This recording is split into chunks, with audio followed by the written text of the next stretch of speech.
안녕하세요. 밤의 서랍입니다. 잘 지내고 계시죠? 다들 되게 오랜만에 인사를 드리게 됐어요. 오스카리아나 업로드를 9월에 했는데 지금 벌써 11월이 됐네요. 그동안에 인후염에 걸리기도 했고 또 밥벌이 하느라고 낭독할 시간적 여유가 없지는 않았는데 심리적인 여유는 없더라고요. 일도 하면서 또 남는 시간에 짜투리 시간에 낭독도 해야지 했는데 이게 뭔가 낭독도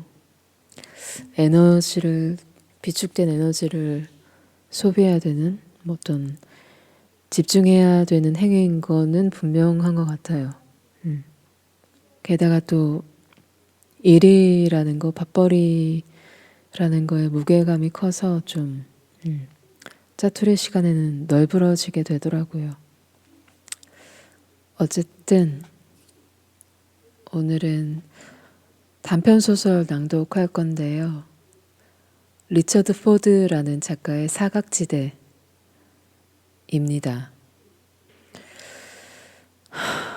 젊은 부부가 주인공인데요.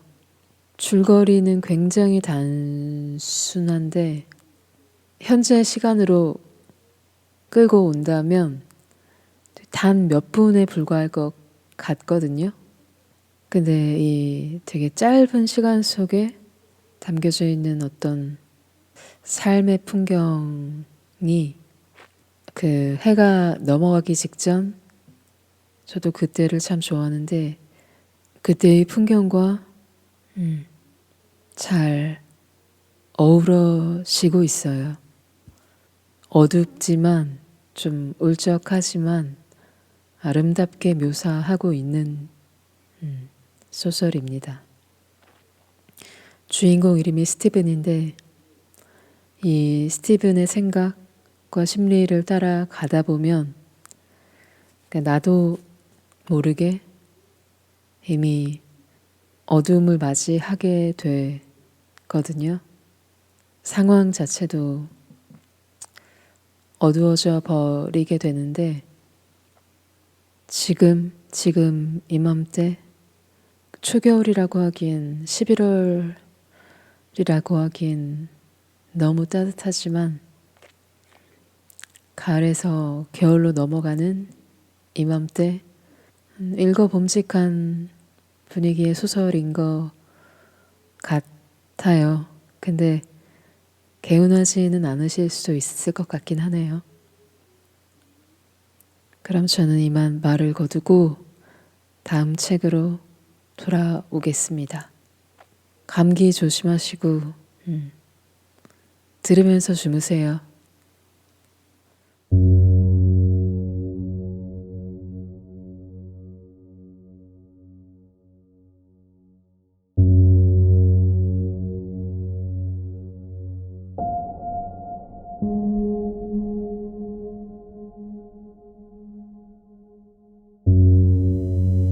한동안 뜸하다가 오랜만에 니콜슨네 집 저녁 초대를 받아 가는 길에 마저리 리브스는 남편 스티븐 리브스에게 1년 전 초대받은 집 주인 조지 니콜슨과 잠자리를 한 적이 있다고.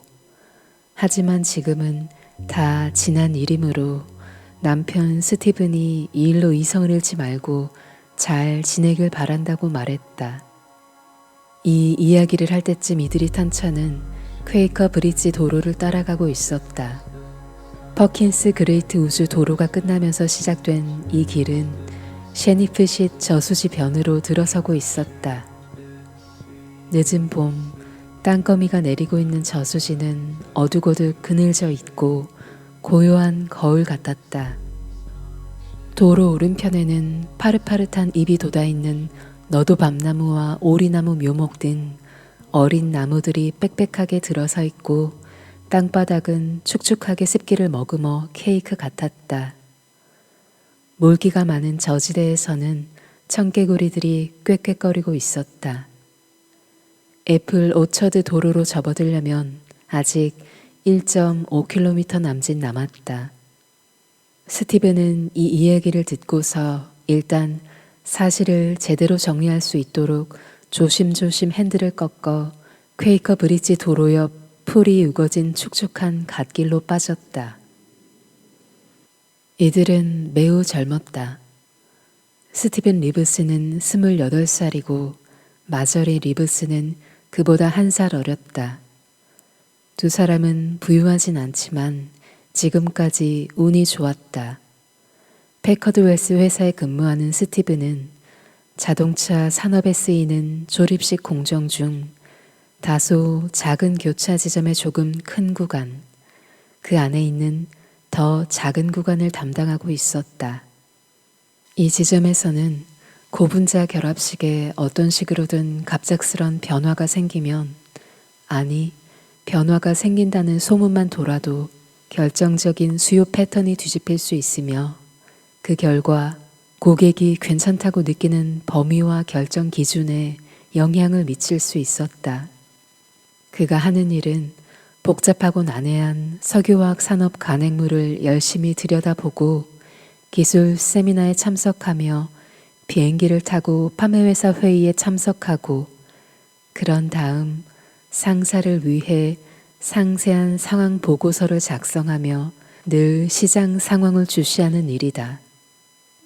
스티븐은 베이츠 대학에서 장학생으로 화학을 공부했으며 메인주 패머퀴드에서 힘들지만 정직하게 바닷가재 자비를 하는 집안의 외아들로 잘 지내왔다.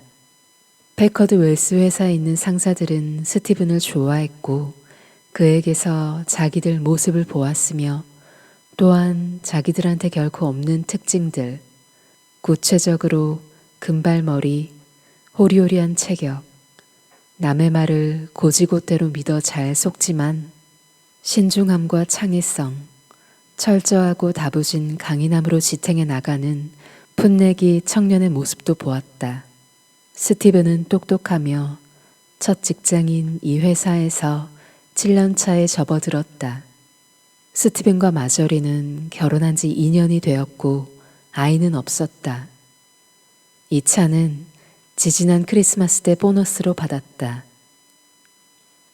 스테이션 외건이 부드럽게 멈추자 스티븐은 시동을 켠 채 1분간 앉아 있었다. 연어색 계기판 불빛이 그의 얼굴을 비쳤다. 라디오 소리가 잔잔하게 흐르고 있었다. 뉴스가 끝나고 프렌치 호른을 위한 간주곡이 나왔다. 특별한 신호가 있었던 것도 아닌데 스티븐은 라디오 스위치를 눌러 끄고 이어서 곧바로 시동도 껐다. 시골 분위기가 나는 텅 빈 길에 헤드라이트 불빛이 길게 남아 있었다. 자동차 창문이 내려져 있어 신선한 봄 공기가 안으로 들어왔고 자동차 엔진 소리가 꺼지자 저녁 풍경의 소리들이 들려왔다. 청개구리 울음소리가 들렸고 불과 몇 미터 떨어지지 않은 덤불 속에서 집박이 날개가 한 차례 푸드득거렸다. 얼마쯤 떨어진 보이지 않는 수면 위로 뭔가 떨어지는 소리도 들렸다. 묘목단지 너머는 서쪽이었고 어둑어둑 그늘진 나무줄기 사이로 아직 햇빛이 남아있는 옅은 노란색의 하늘이 보였다. 하지만 이쪽 퀘이커 브릿지 도로 쪽은 거의 어둠이 깔렸다. 마저리는 좀 전에 이야기를 할 때 앞을 계속 바라보면서 말했고 이제 그곳에는 헤드라이트 불빛이 어둠 속에 환하게 길을 내놓았다. 마저리가 스티븐을 한 번은 쳐다봤겠지만 자기 이야기를 하고 난 뒤에는 무릎 사이에 두 손을 넣은 채 계속 앞만 바라보았다. 그녀는 금발의 얼굴이 예쁘고 강단이 없어 보이는 새치름한 용모의 여자였다. 코도 작고 귀도 작고 턱도 작지만 사람들에게 웃을 때는 놀랄 정도로 입이 시원하게 벌어졌다. 마저리는 파티에서 술에 조금 취해 팔걸이도 등받이도 없는 꽃무늬 오토만이나 옹이탁자 위에 마실 것 한 잔 들고 앉아 다리를 훤히 드러내거나 작은 가슴을 과하게 노출한 채 나지막한 소리로 이야기하는 걸 좋아했다. 마저리는 인디애나 주에서 자랐고 인디애나 퍼듀 대학에서 미술을 전공했다. 스티브는 뉴욕에서 어느 파티에 갔다가 마저리를 만났으며 그 당시 그녀는 큰 장난감 제조 회사를 위해 아동 대상의 광고를 제작하는 회사에 근무하고 있었다. 스티브는 마저리의 단발머리와 연약하고 가냘픈 생김새, 투명한 피부, 실제보다 조금 세련되게 보이게 해주는 살짝 허스키한 목소리를 좋아했고 마저리 역시 이런 사실에 어느 정도 수긍했다. 이들이 있던 하트포드 동부에서 마저리 리브스를 아는 여자들은 그녀가 얼굴만 예뻤지 머리가 텅 빈 멍청이라고 여겼고 호감형인 스티븐 리브스와의 결혼 생활이 그리 오래가지 못할 것이라고 보았다. 스티븐은 곧 자기에게 어울리는 두 번째 아내를 만날 것이며 마저리는 그저 첫 번째 아내일 뿐이라고들 생각했다. 하지만 마저리는 자기 자신을 그런 존재로 생각하지 않았으며 다만 남자를 좋아하고 남자들과 어울려 있을 때 행복감과 자신감을 느낀다고 여겼다. 또한 스티븐도 이를 괜찮다고 여겼으며 예쁘고 활달하며 아무도 무시할 수 없는 아내를 두고 있다는 건 궁극적으로 스티븐의 경력에 도움이 될 것이라고 내심 짐작했다. 마저리는 사람들과 거리를 두면서 다른 한편 공동체에 관심을 갖기 위해 하트포드에 있는 지역 아동센터의 자원봉사 일을 하러 다녔고 그곳에 있는 아이들은 모두 흑인이었다. 또한 이곳 하트포드에서 우연히 조지 니콜슨을 만나게 되었으며 둘은 레드루프 여관에서 지칠 때까지 관계를 가졌다. 그 후로 1년 동안 그런 일은 두 번 다시 벌어지지 않았기 때문에 마저리는 앞으로 절대 그런 일이 없을 거라고 여겼다. 2분쯤 흘렀을까? 어쩌면 5분 정도 되었는지도 모른다. 열린 창문으로 봄의 소음들이 흘러 들어왔다가 사라지는 여전히 신선한 저녁 나절 퀘이커 브리지 도로 한쪽에 두 사람이 앉아있는 가운데 마저리는 아무 말이 없었고 스티브는 뭐라 할 말을 찾지 못해 가만히 있는 것이라고 생각했지만 어쨌든 아무 말도 하지 않았다. 할 말을 찾지 못했다는 건 지금 마음속에 떠오르는 말들이 방금 전 나온 이야기에 대한 반응으로 말할 만큼 그리 괜찮은 것이 되지 못한다는 의미였다. 스티브는 자신이 풋내기이며 어떤 점에서는 여전히 소년이지만 그래도 어리석은 사람은 아니라고 생각했다. 베이츠 대학에서 그는 스토프스키 박사의 율리시즈 강의를 들은 적이 있었다.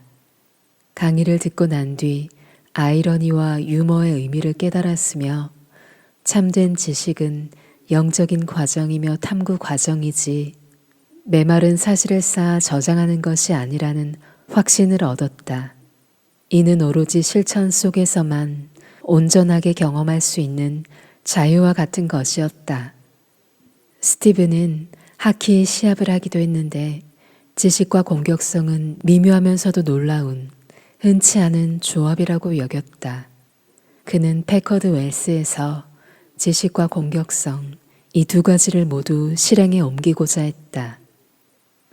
하지만 어둠이 푹신한 솜처럼 깔리기 시작하는 선선한 저녁, 뭐라 할 말을 찾지 못한 채 당혹감을 느끼기 시작하던 바로 그때 순간적으로 무서운 느낌이 몰려들면서 스티브는 어쩌면 다른 말도 영영 못하는 건 아닐까 두려워지기 시작했고 다소 약하지만 일시적 기억 상실 상태에 빠졌다.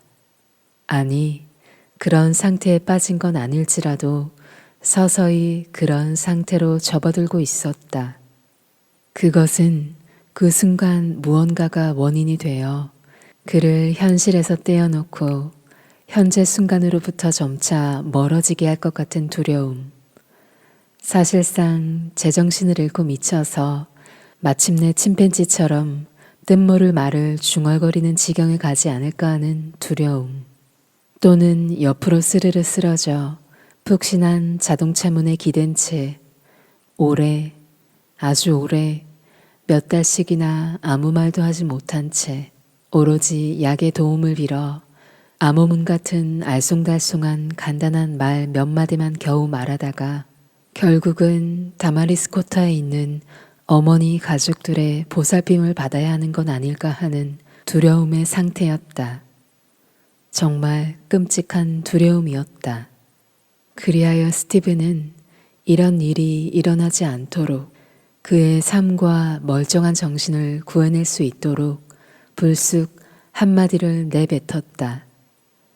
결코 유쾌하지 않은 고백에 대해 남편이 뭐라고 답할지 아내가 기다리고 있는 자동차 안, 이 안에 저녁 내음을 머금은 채 가득 스며 있는 황혼빛에 대고 말할 수 있는 단어라면 뭐든 상관없었다. 그리고 스티븐이 입 밖에 내놓은 단어는 사실은 문구였지만 무슨 이유에선지 지상교란이었다. 두 사람이 이번 저녁 외출을 위해 옷을 입고 있을 때 텔레비전 날씨 예보에서 들은 단어였다. 마저리가 말했다. 응? 뭐라고? 마저리가 오목조목 예쁘게 생긴 얼굴을 스티븐 쪽으로 돌렸고 어디서 오는지 알 수 없는 빛이 그녀의 진주 귀걸이에 반짝 비쳤다. 마저리는 초록색의 작은 칵테일 드레스 차림에 역시 초록색 세틴 구두를 신고 있었고 믿기지 않을 만큼 얇은 발목과 맨살에 가느다란 갈색 종아리가 훤히 드러나 보였다. 그녀는 색깔에 맞춰 머리에 작은 초록색 리본 2개를 달고 있었다. 그녀에게서 향기로운 냄새가 풍겼다. 이런 이야기 듣고 싶지 않았을 거라는 거 알아, 스티븐. 조지 씨네 집에 가기 전에 당신한테 말해야 할 것 같았어. 니콜슨 씨 집 말이야. 다 지난 일이고 다신 이런 일 없을 거야. 약속해. 이 일을 이야기하는 사람도 없을 거야. 지난해 이사하면서 내가 좀 흔들렸던 것뿐이야. 미안해. 마저리는 이 말을 하는 동안 손가락 끝을 맞대어 작은 뾰족탑을 만들었고 아주 열심히 집중하는 것처럼 보였다. 하지만 이제 다시 두 손을 가만히 민트 그린색 무릎 사이에 넣었다. 그녀는 오늘 밤 니콜슨 씨네 집에 가기 위해 특별히 이 드레스를 장만했다. 조지가 이 드레스를 좋아할 것이고 스티븐 역시 그럴 거라고 생각했다.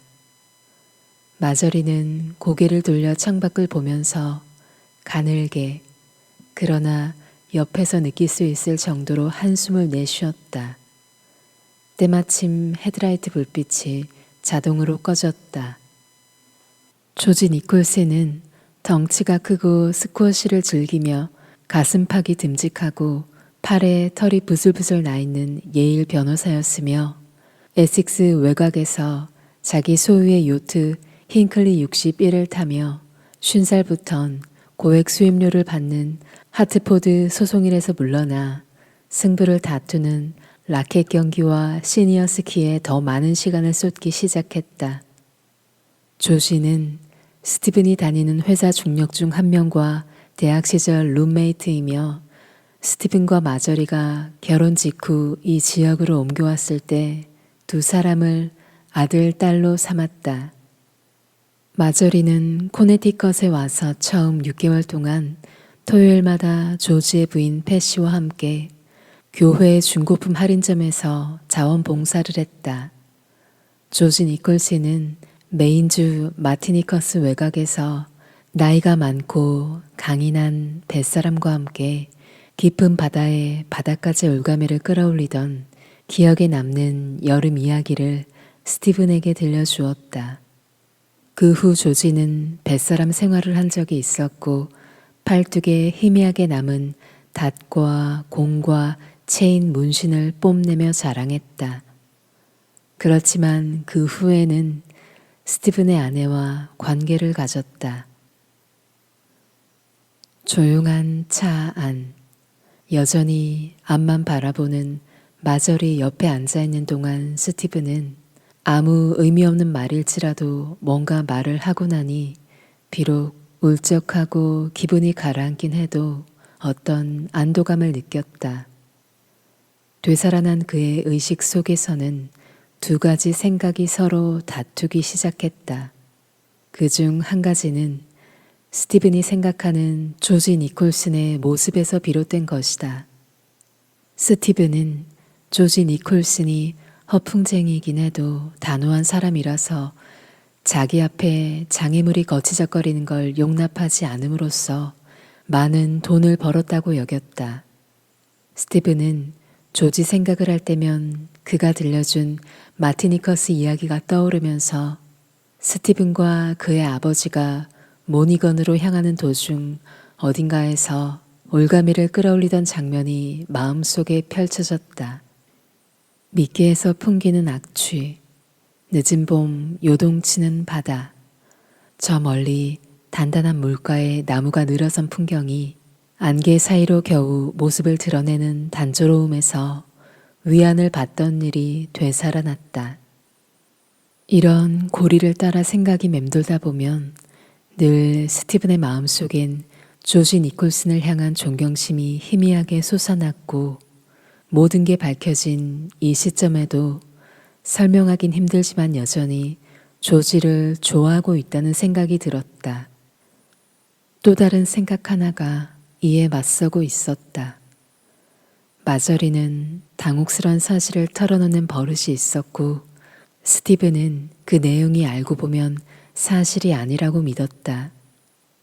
예를 들면 소가턱에서 여름 한철 창녀 일을 했다든가 대학 시절 가슴을 드러내고 춤을 춘 일이 있다든가 헤로인 실험에 참여했다든가 그녀의 고향인 인디애나주 고셴에서 고등학교 시절 남자친구와 함께 무장 강도에 가담한 적이 있다든가 하는 식이었다.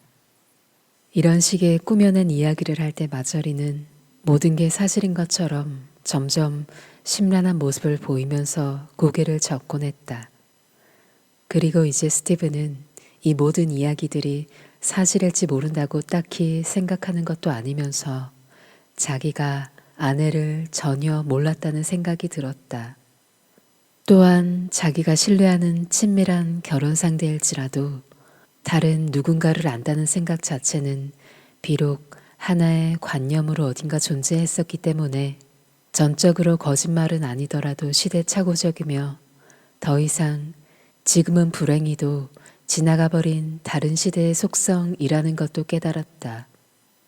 여자를 만나고 사랑에 빠지고 결혼하고 코네티컷으로 옮겨오고 집을 사고 그 여자와 함께 새로운 삶을 시작하고 그 여자에 대해 뭐든 알고 있다고 생각한 것.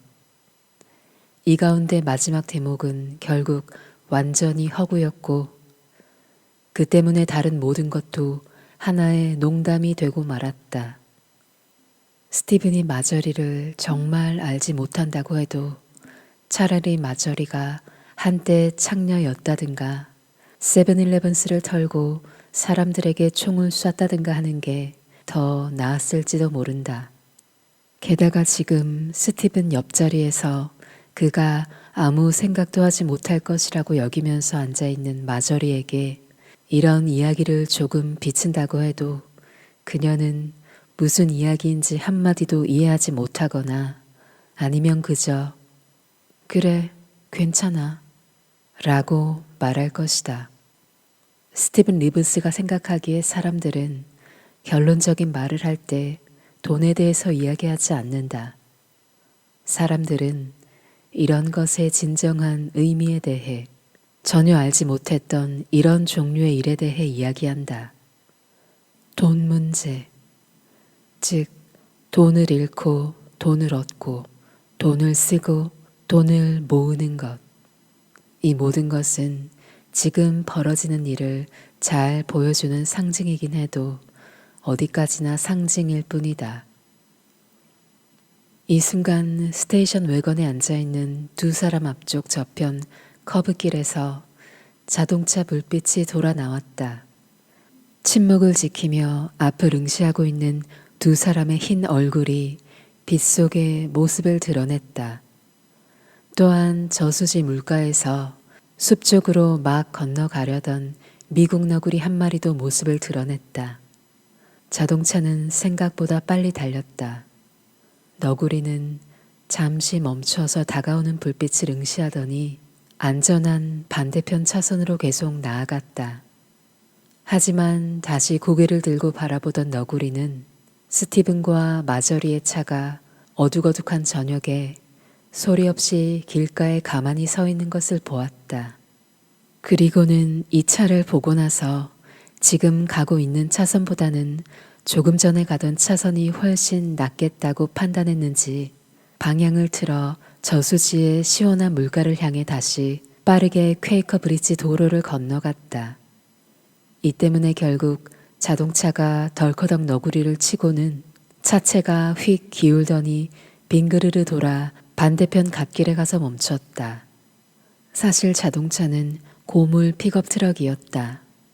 픽업 트럭의 깜깜한 운전석에서 찢어질 듯한 남자의 목소리가 터져 나왔고 이어서 다른 남자의 웃음소리가 들렸다. 그리고는 다시 정적이 흘렀다.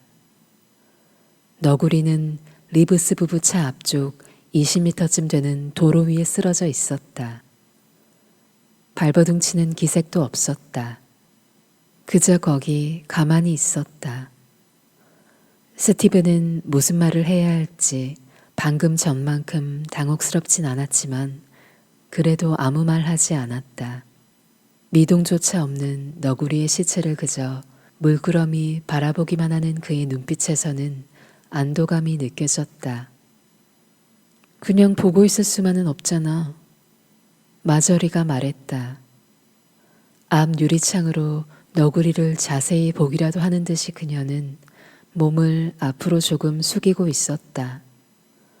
서쪽 방향 가녀린 어린 너도 밤나무 숲 뒤로 해는 완전히 사라져 버렸다. 아니, 스티븐이 말했다.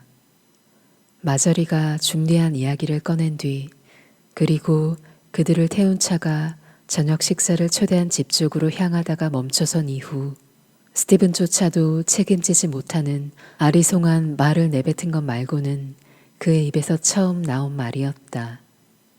스티븐이 마저리를 때린 게 바로 그때였다. 자기가 마저리를 때릴 거라고는 미처 알지 못했지만 그래도 그녀를 때리고 싶다는 생각은 했었다. 스티븐은 마저리를 쳐다보지도 않은 채 손등으로 그녀를 쳤고 스티븐의 손등이 마저리의 얼굴 정면, 코에 정확하게 맞았다. 그것도 세게. 스티븐은 한 대 쳤다고 생각했지만 사실 어떤 면에서는 한 대 쳤다기보다는 일종의 몸짓에 가까웠다. 스티븐은 손가락의 딱딱한 뼈마디에 마저리의 코끝 부드러운 부위가 닿더니 이어서 연골 조직이 부딪히는 걸 느꼈다. 스티븐은 이전까지 한 번도 여자를 때려본 일이 없었고 마저리를 때릴 생각조차 해본 적이 없었다. 신문에서 다른 사람들의 불행한 삶에 그런 일이 일어나는 걸 읽을 때도 자신은 절대 마저리를 때릴 리가 없다고 늘 생각했다. 다른 사람을 때리거나 다른 사람한테 맞아본 적은 많이 있었다. 아이스 링크에서 거친 메인주 남자들과 그런 일이 있었다. 하지만 여자들은 열외였다. 스티븐의 아버지는 언제나 이 점을 확실하게 강조했고 어머니 역시 마찬가지였다. 아, 어떡해. 코를 얻어맞고 난 뒤 마저리는 이 말밖에 하지 않았다. 곧바로 손으로 코를 감싸기는 했지만 그런 다음 차 안에 아무 말 없이 앉아 있었고 두 사람 모두 한마디도 하지 않았다. 스티븐의 심장이 세게 뛰진 않았다. 손등이 조금 아팠다. 스티븐으로선 전혀 알지 못하는 영역의 일이었다. 스티븐의 왼쪽 면도한 얼굴살이 드러나는 바로 그 지점에 장밋빛 작은 반점이 하나 있었다. 반점 모양이 웨스트 버지니아 지도를 닮았다. 스티븐은 이 반점이 느껴지는 것 같았다. 그 부위 살갗이 따끔거렸다. 사실대로 말하면 스티븐은 이전보다 훨씬 마음이 편안해졌고 옆자리에 앉아 손을 작은 텐트 모양으로 구부려 코를 가린 채 아무 일도 없었던 것처럼 냉정한 얼굴로 앞만 쳐다보는 마저리에게 전혀 미안한 마음이 들지 않았다. 스티븐은 마저리가 분명 울 것이라고 생각했다. 마저리는 잘 우는 여자였다. 슬플 때, 스티븐이 무신경한 말을 했을 때, 생리때가 다가올 때 마저리는 울었다. 우는 게 당연했다. 그렇지만 이렇게 얻어맞은 일은 분명 그녀에게 새로운 경험이었다. 그리하여 이 일은 뭔가 새로운 것을 불러일으켰고 이어서 비록 새롭지는 않지만 통상적으로 다른 경험을 위해 비축해 두었던 어떤 힘과 회복력, 자제력이 살아났다. 나는 이대로 니콜슨 씨네 집에 가지 못하겠어. 마저리가 차분할 정도로 담담하게 말했다. 마저리는 손을 내리더니 손바닥에 자기 코가 있기라도 한 듯 손바닥을 쳐다보았다. 물론 그녀는 피가 묻어 있을 거라고 생각한 것이다.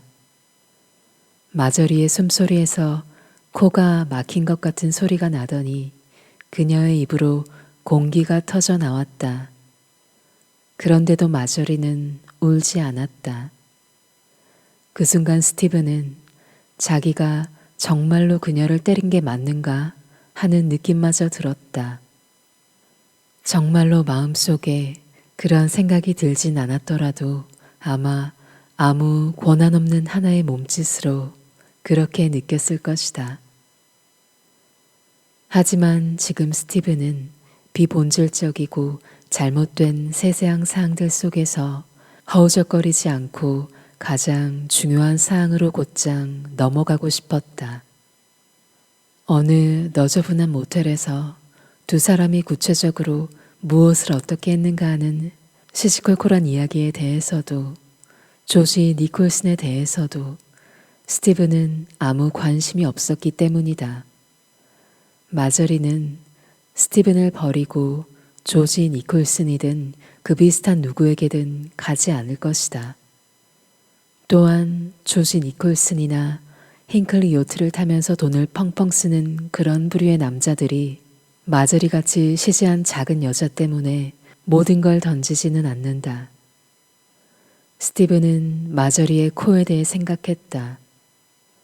벌겋게 부은 코에 끈적거리는 피가 묻어있고 핏방울이 초록색 드레스에 툭툭 떨어지고 있었다.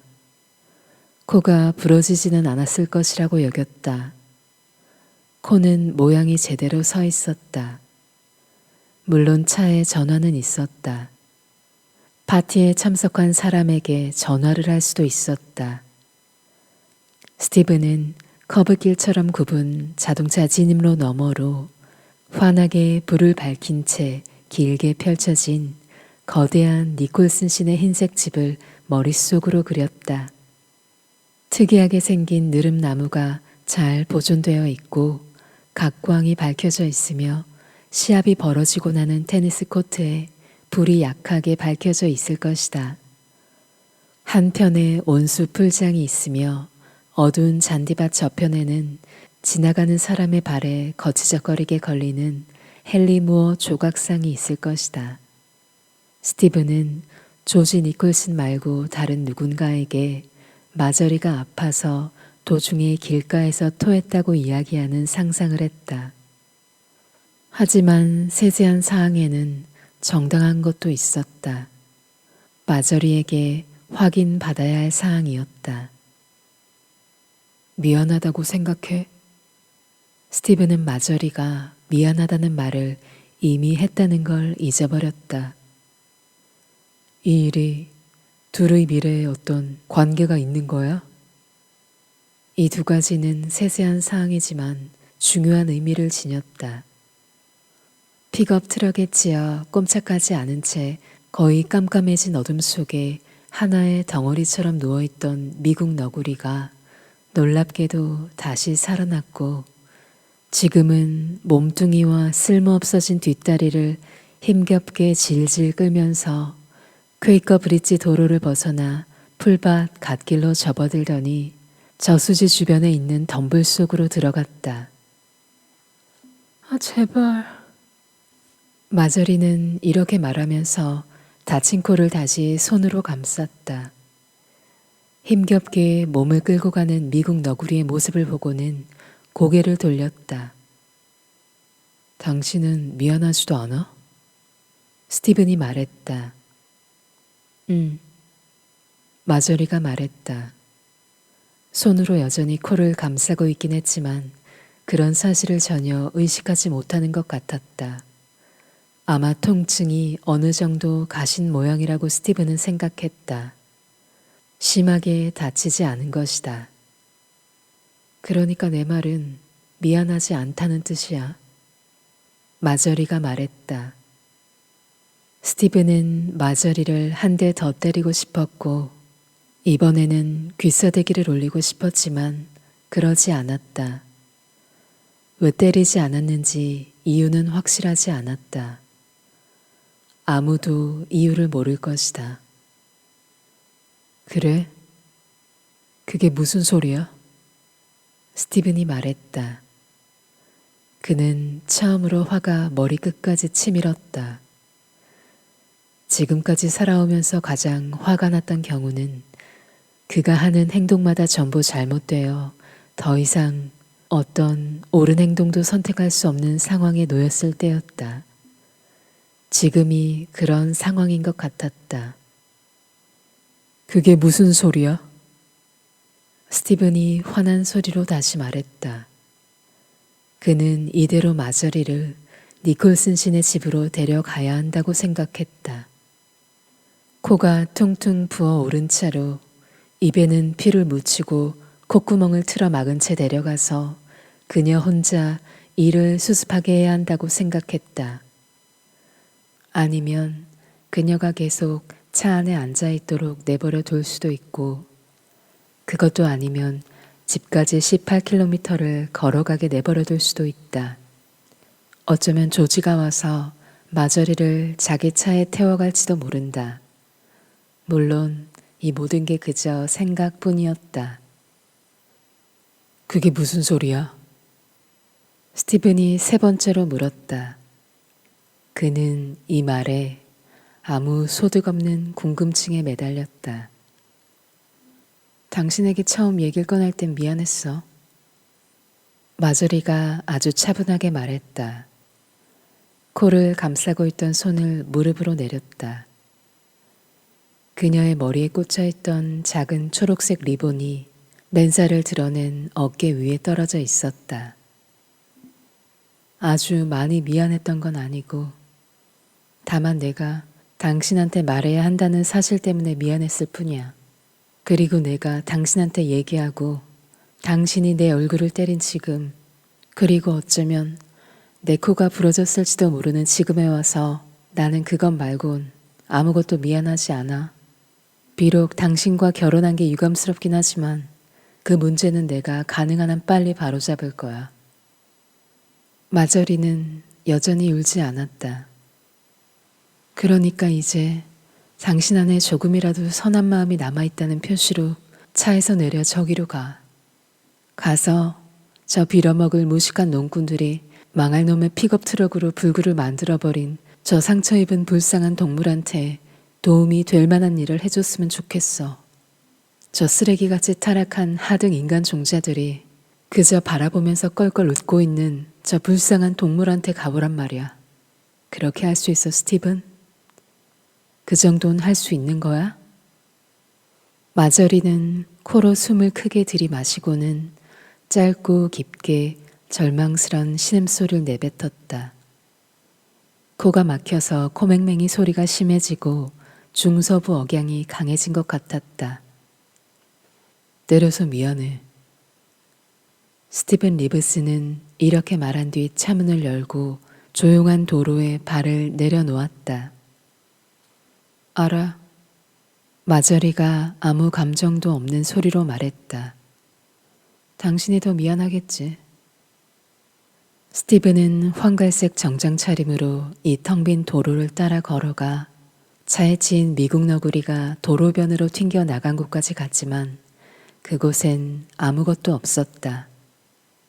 우둘투둘한 노면에 보이는 것이라곤 동그란 검은 핏방울 하나뿐이었고 어쩌면 이마저 자동차 오일 자국인지 모른다.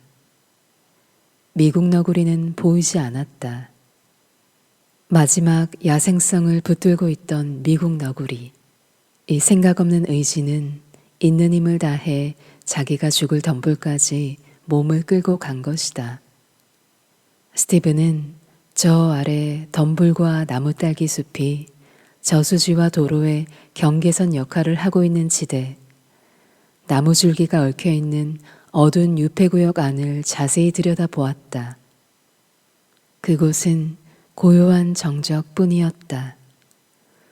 동물이 있을 법한 나지막한 덤불숲, 부드러운 풀과 축축한 땅에 몸을 뉘이고 영원히 잠들 만한 그곳에서 잠깐 바스락 소리가 들리는 것도 같았다. 저편 호수 어딘가에서 나이 어린 여자아이들의 목소리가 들렸고 웃음소리도 또렷하게 들려왔다. 저 멀리 자동차 문이 닫히는 소리가 났다. 이어서 다른 종류의 문, 방충망 문이 탁 닫혔다. 저 멀리 저수지 뒤편 사람 사는 집이 없을 것 같았던 숲속에서 작은 불빛 하나가 하얗게 비치면서 다가왔다. 스티븐은 이 환한 기분이 언제쯤이면 더 이상 자기한테 별 의미 없는 것이 될지 알고 싶었다. 마저리가 왜 하필 지금 이런 이야기를 털어놓았는지 그 이유를 잠깐 생각했다. 그 속을 알 수 없었다. 그때 스티븐의 차가 출발하는 소리가 났다.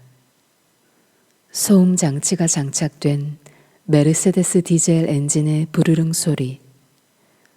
헤드라이트 불빛이 산뜻하게 들어오더니 스티븐을 비추었다. 이어서 바로 차 안의 음악 소리가 크게 울렸다. 스티븐이 얼굴을 돌리는 순간 얼마 전까지 스티븐의 얼굴을 비추던 연어색 계기판 불빛이 마저리의 예쁜 얼굴을 환하게 비추는 게 보였다. 둥그런 핸들 손잡이 윗부분에 마저리의 손가락 끝이 가지런히 놓여있는 게 보였고 부르릉거리며 힘차게 솟구치는 엔진 소리가 들렸다. 숲속 나무들 사이로 낯선 불빛 하나가 점점 다가왔다. 노란색의 알 수 없는 무엇, 저지대의 축축한 땅과 안개, 수증기 사이로 보이는 알 수 없는 무엇, 어쩌면 마법 같기도 한 존재였다. 밤 공기가 향긋했다. 청개구리들은 이제 울지 않았다. 그리고 그게 다였다.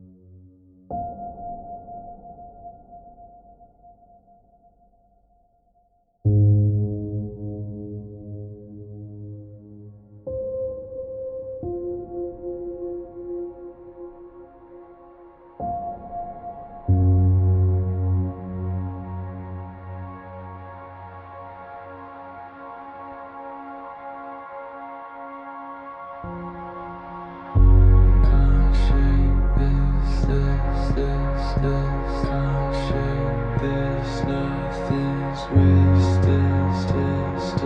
Time can't shake this. See yourself in my eyes can't shake this. Can't shake this can't shake this. Every phone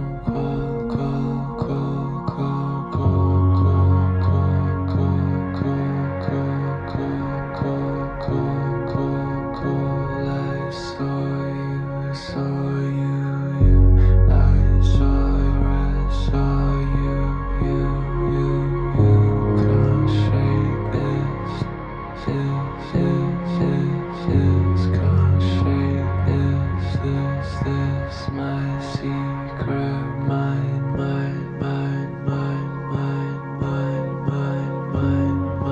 pacing out my secret mind, please.